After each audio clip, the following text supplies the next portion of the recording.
In this tutorial, I'll show you how to launch a RISE training test for students.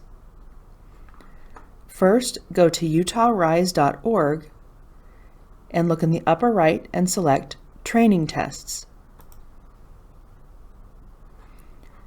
From here, you have two options. You can access the training test without any logins. They're public. You don't actually have to log into them.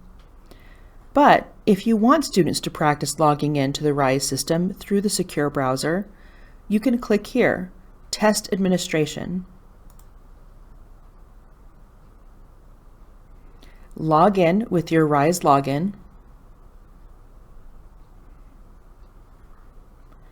and you'll see a test administration screen, just like the one you use for real test sessions. Click Start a Session Now,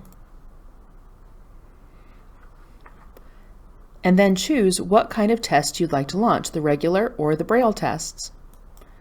If the regular test, click the plus sign to expand the menu, and then launch a math, reading, language and listening, science or writing training test. Select it, click the Start button, and you'll have a session ID that begins with the word TRAIN. This is your indicator that it is a training session and not a live test session. So have students open up the secure test browser on their devices and log in.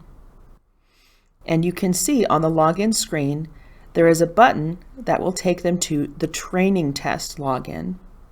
So have them click that button and then log in with their SSID and their first name, just like they would for any other RISE test. And then have them use this session code to get to the test that you launched. You'll need to approve them to enter the test and keep this session screen up just like you would for a real test. But this will be the practice that your students need in order to become comfortable logging in and using the tools in the system. Please let me know if you have any questions. You can reach me at brooke.anderson@jordandistrict.org or at 801-567-8393.